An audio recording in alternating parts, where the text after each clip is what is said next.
Olá, tudo bem? Hoje eu quero resumir para você o livro Família em Meio à Tormenta, do Russell Moore.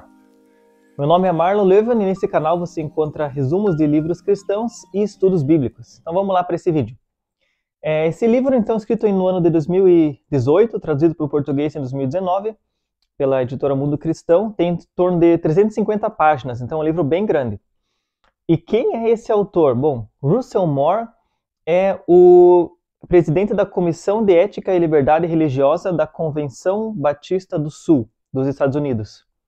Essa Convenção Batista é a maior denominação nos Estados Unidos, então mostra que ele é uma pessoa de respeito lá dentro, né? E também é deão da Faculdade de Teologia do Seminário Bíblico Batista do Sul, que é então a maior seminário bíblico da maior denominação dos Estados Unidos. Então já mostra que é um livro teológico de peso também. O foco desse livro, né, vou dar um spoiler aqui, um resuminho, é mostrar que a família não é o primeiro lugar na vida do cristão. E mostrar que aquele ranking de prioridades, que é bem comum de ser ouvido nos círculos evangélicos brasileiros, Deus, família, trabalho, ministério, também não aparece nesse livro. O que ele quer mostrar é que a cruz de Cristo e o reino de Deus é tudo que uma pessoa precisa. E a família deve ser vivida abaixo desse grande foco de vida que é o reino de Deus. Achei interessante porque é muito semelhante à minha tese de mestrado que eu escrevi também sobre Jesus e a família náutica de Jesus. Tem um link aqui na descrição do vídeo caso você se interesse. Bom, mas vou resumir para você então cada um dos 14 capítulos desse livro. Então esse vídeo vai ficar um pouco mais comprido, mas eu vou resumir então qual é a mensagem central de cada capítulo, para que você veja se você tem interesse em ler o livro inteiro também. Bom, no primeiro capítulo ele fala a família assolada pela tormenta, falando então uma breve apresentação do livro de como a família então é assolada por essa tormenta das crises, como a sociedade em geral valoriza cada vez menos as famílias, de como a igreja ou hipervaloriza a família, ou também como existem muitos casos de divórcios e famílias destruídas nas igrejas. Então ele apresenta um cenário no primeiro capítulo. E aí no segundo capítulo, que se chama A Cruz como Crise Familiar. Então ele vai centrar o foco do livro. A cruz é o tudo para a família. Tem algumas citações interessantes. Ele fala que família é sinônimo de batalha espiritual. Ou seja, se você não sofre nada pela sua família, possivelmente tem algo errado na sua família, porque você deve esperar dificuldades dentro da família. Família com dificuldades faz parte, sim. E que a Bíblia não apresenta nenhum manual bíblico de família de sucesso. Então, aquela ideia de tipo, siga esses 4 pontos e tua família vai dar certo. Né? Isso não é o que a Bíblia apresenta. Né? A Bíblia, sem exceções, não apresenta nenhuma família perfeita. Nem a família de Deus é perfeita, visto que seus filhos Adão e Eva, não estou falando Deus da Trindade, estou falando Deus como Pai da humanidade, pois Adão e Eva também pecaram e desagradaram o Pai deles. E todos os exemplos de família na Bíblia sempre vai ter o filho pródigo, vai ter aquele que se desviou, aquele que fez coisas erradas perante a sua família. Então, a cruz como a crise familiar. O terceiro capítulo se chama A Batalha Espiritual Dentro da Família. Ele fala como a sua família, como você é formado dentro da sua família, como a sua personalidade, as suas conexões, a maneira como você entende o mundo é definido pela sua família, pela sua primeira infância que você viveu dentro da família. Então esse é um lado. O outro lado, você não é a sua família, você é uma nova criatura criada em Cristo Jesus. Você está livre para ser você mesmo, não para ser aquilo que sua família pensa de você. Então como você vive isso, de saber que você foi formado pela sua família, mas você não é a sua família hoje. E o que a família nos passa como herança não são bens materiais e bens financeiros. A herança, no que a Bíblia fala que a família apresenta a herança, ou é a herança da pessoa, é no sentido de passar um estilo de vida. Então, a família tem como dever passar um estilo de vida de Cristo para os seus membros, como a sua herança, e não a acumular riquezas. E assim como Jesus Cristo nos chama e diz que todos que seguem Jesus Cristo vão passar por dificuldades nessa terra, o viver uma família com o foco na cruz de Cristo vai também trazer dificuldades para você na terra. Faz parte. E isso também glorifica a Deus. O quarto capítulo se fala a família não vem em primeiro lugar. E aqui ele também aborda sobre dois focos. Em um lugar, as igrejas e pessoas que focam em ser pró-família. O cristão tem que ser um conservador pró-família. Isso ele fala, não é o que a Bíblia apresenta. Por outro lado, a Bíblia também não apresenta uma visão anti-família. Ser cristão é ser contra a família. Também não é. Não é nenhum nem outro. Ser cristão, ser seguidor de Jesus é deixar a família abaixo do grande foco do reino de Deus e da cruz de Jesus Cristo. A família ela pode vir a se tornar um ídolo. Nós idolatramos a família, idolatramos aquela imagem de família perfeita, as fotos na internet que são postadas e a maneira como se vive uma família.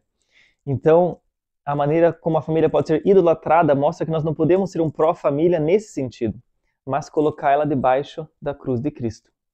O capítulo número 5 fala a família da igreja. E aí ele mostra como a igreja é família. Mais do que a família é parte da igreja. Ele fala que é uma frase que eu achei muito interessante. A família, viver casado, é que é a exceção, e não ser celibatário. Paulo apresenta em 1 Coríntios 7 que melhor seria se todos fossem celibatários e vivessem só para o reino de Deus. Mas como a carne é fraca, alguns, se quiserem, podem se casar. Então, o que se devia buscar seria ter o foco só para o reino de Deus. Viver uma família é que é a exceção do Novo Testamento. Isso é uma mudança de paradigma muito grande que esse livro apresenta. Então, como Jesus fala que a família não é o foco, no sentido de que alguns vão ter que se afastar de pai, mãe, irmãos, cônjuges e filhos em prol do evangelho, a família não é essa prioridade extrema e única na vida do cristão. E que nós aprendemos a ser uma família melhor se formos uma família submetida a Cristo. Melhor do que se formos uma família voltada a ela mesma. O sexto capítulo se chama Homens e Mulheres aos Pés da Cruz. E aqui o foco está na masculinidade, no ser homem e no ser mulher, segundo aquilo que a Bíblia apresenta. Então ele fala que não é o homem e a mulher que é o foco, e eles são através do homem e da mulher nós vamos entender melhor Cristo e a igreja. É que Cristo e a igreja são o foco principal, e é através de Cristo e a igreja que nós vamos entender o papel do homem e da mulher. O central, o fundamento sobre o que a gente se baseia, não é o homem e a mulher, é Cristo e a igreja. Esses são o foco para a gente viver depois a vida comum do lar no casamento. E que esses padrões, homem tem que ser assim, homem tem que ser o machão, que caça, que pesca, que é forte, e mulher tem que ser a do lar, que cuida, faz homeschooling. Isso não é também a visão bíblica, Porque Jesus mesmo se apresenta como uma galinha que cuida dos seus pintinhos, enquanto a mulher ideal de Provérbios 31 é aquela que faz negócios imobiliários e não está em casa fazendo o café da tarde para a sua família. Então, os padrões familiares, a maneira como a gente vive hoje e exalta, também não quer dizer necessariamente que é aquilo que a Bíblia apresenta. Muita coisa é uma construção cultural que a gente vai construindo com o tempo. Mas sim, o que significa então? O homem ser a cabeça do lar, como Cristo, aquele que se doa e se entrega em favor dos outros. Tem muito mais a ver com responsabilidade e sacrifício do que com um privilégio em si. Capítulo 7 diz o casamento e o mistério de Cristo. Então, se aprofundando ainda mais no casamento, no homem e na mulher, de como eles são esse mistério que revela Cristo. De que a gente pode se preparar para entrar no casamento, mas a gente nunca vai estar pronto. E que o nosso exemplo maior sempre tem que ser Cristo, quando a gente pensa no casamento. O capítulo número 8 é a reapropriação da sexualidade. E lá ele fala então sobre como a sexualidade também ela é uma forma de representar a relação de Cristo e a sua igreja. Duas pessoas que fizeram voto de promessa e fidelidade um para o outro e assim desfrutam da sua relação. Assim como a relação prazerosa que Cristo tem com a sua igreja. Ele cita, por exemplo, às vezes a melhor maneira de combater o diabo é ir para a cama juntos, o casal. Mas que a Bíblia também não apresenta, diferentemente de muitos livros cristãos, ela não apresenta um manual bíblico do que se deve fazer de maneira detalhada, o que não se deve fazer, mas ela apresenta a mútua submissão de um ao outro, o fato de não se reterem um ao outro, e o fato de manterem o leito conjugal puro. Essas são as diretrizes que a Bíblia apresenta. No capítulo 9, ele fala a estrada rumo ao divórcio e para longe dele. Lá ele faz uma crítica a como o assunto do divórcio já foi meio que esquecido das igrejas, porque é um problema da sociedade tão gigantesco que já adentrou a igreja e a porcentagem de divorciados fora da igreja e dentro da igreja é quase a mesma, que as igrejas meio que já deram esse assunto por vencido, já meio que se renderam e nem se fala mais muito sobre o divórcio. Mas que, na verdade, a santidade do casamento é tão grande que esse não devia ser um assunto esquecido. Não é vergonhoso um casal dizer, eu estou passando por dificuldades no meu casamento, eu preciso de ajuda. E a igreja também é essa instituição que ajuda casais que estão passando por dificuldades. Ele fala então sobre a igreja ter 3 focos de sua pregação. Por um lado, para o casal dizer, permaneçam firmes para o casal que está passando por dificuldades, não se divorciem. Para aqueles que se divorciaram por motivos errados, não bíblicos, dizer, se arrependa do seu pecado. Você pecou contra a sua família e contra Deus. E também, em terceiro lugar, para aquele divorciado que está arrependido, dizer, Deus te perdoou, você tem uma nova chance. Deus não odeia você, Deus não está contra você. E uma igreja dizer tudo isso ao mesmo tempo, né? Defender o casamento, criticar o divórcio, mas também apresentar esperança aos que se divorciaram. O capítulo número 10 fala sobre filhos, eles são uma bênção e não um fardo. E aí ele fala, né, como a Bíblia apresenta filhos, como uma bênção, mas não como algo idealizado que todos precisam ter. Aí ele também aponta excessos nas culturas hoje, a cultura cristã conservadora incentivando a ter muitos filhos, enquanto a cultura anticristã dizendo não tenham filhos. Ele diz, não é nem um nem outro que a Bíblia diz. O que são filhos, né? Ele fala, então, muitas pessoas têm medo de ter bebê, de ter filhos, porque com filhos você vai abrir mão da própria vida. Você vai abrir mão de quem você é para o bem de outra pessoa. E que a criação de filhos, o segredo não está em você saber fazer as coisas, mas em você reconhecer que não sabe e que precisa de ajuda, e que precisa colocar tudo aos pés da cruz e pedir ajuda de Jesus. Fala que abençoar os filhos nesse sentido, significa entregar ele aos bons propósitos de Deus.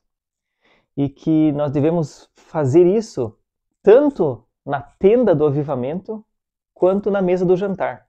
Então, né, essa busca de Deus e a presença de Deus é vivida tanto na igreja quanto na mesa do jantar. Então, os filhos são algo bom para a família, sim. E são um paradoxo, porque são uma bênção e um fardo. São uma coisa boa e difícil ao mesmo tempo. No capítulo 11, ele fala sobre a criação dos filhos com o fim em vista. Então, qual é esse fim? É a eternidade. Ele fala sobre como nós devemos também ter a questão da disciplina envolvida dentro da criação dos filhos. E aqui está a palavra-chave. O que significa disciplina? Ele foca não na disciplina física, não na disciplina como repreensão, mas na mesma maneira que Deus disciplina o seu povo, no sentido da palavra, que a gente fala, alguém que consegue acordar cedo, comer no horário certo, não comer doces, fazer exercício, é uma pessoa disciplinada. Então, nesse sentido da palavra disciplina, que Deus também nos disciplina, Ele nos torna pessoas melhores. Então, a disciplina ela vai além da punição e da repreensão. Ela é a formação e a correção andam juntos na vida dos pais e dos filhos. O fim não é que os filhos saibam sempre responder o que é certo, mas que eles saibam escolher entre outras coisas e Cristo, e saber priorizar as coisas no que é mais importante, colocando Cristo sempre acima das outras coisas. Esse seria o foco da disciplina e da educação dos filhos. O objetivo não é então aprender a se comportar, mas aprender a se arrepender, também no sentido cristão da palavra. O capítulo 12 é sobre as tensões e traumas familiares. E aqui ele fala sobre como todas as famílias têm traumas, dificuldades e seus filhos pródigos. Ele fala que a história do universo é Deus lidando com um universo pródigo, com um cosmos pródigo, um cosmos caído, um cosmos que escolheu viver longe dele. E Deus é esse pai amoroso. Então essa questão de tensões e traumas familiares é algo que toda família tem, e a cruz é a resposta para viver também os seus traumas familiares. No capítulo 13, ele fala sobre a família durante o processo de envelhecimento, falando como a vida é quase uma letra U. No começo você é muito dependente dos seus pais, e aí você começa a aprender as coisas, e você atinge seu auge lá pelos 40 anos, e depois começa a decair, a desaprender as coisas, e a voltar a precisar de ajuda, até que uma pessoa bem idosa quase está no mesmo nível de uma criança bebezinha, precisa de ajuda, muitas vezes alguém que troque fraldas, que dê alimento na boca, desaprende muitas coisas. Então, sobre esse paradigma de você também enxergar Cristo nas diferentes fases da vida, e que poder dar aos pais idosos aquilo que eles deram para você quando você era uma criança, uma maneira de honrar também o ciclo normal da vida. E ele apresenta que isso pode ser um fardo, mas fardos são também uma definição de família. Porque essa é a grande diferença entre você fazer contratos com outras pessoas, um contrato de trabalho que me liga a certas pessoas, um contrato de aluguel vai me ligar a certos vizinhos que eu vou morar. Mas família não se faz contrato, família se carrega fardos junto. Então, os fardos de cuidar das pessoas idosas ou dos bebês é também uma definição de família, faz parte e mostra em parte também a beleza da vida e da família. E o último capítulo se chama Liberdade para ser família. Aqui ele fala então, se liberte dos pesos e dos paradigmas e das definições que você criou para você mesmo, dos ideais que você criou para você mesmo, se coloque debaixo da cruz de Cristo e aprenda a viver dessa maneira, dependendo de Cristo para sua família. Essa é a chave. Não tem um passo a passo, mas é sempre depender e buscar a Cristo, e Ele vai nos ajudar a vivermos a família. Muito obrigado por você assistir esse vídeo. Se você gostou, lembra de curtir aqui, compartilhar com outras pessoas que também gostam da mesma temática da família cristã. E se você tem algum comentário, fique à vontade também para escrever aqui embaixo. Deus te abençoe e até uma próxima.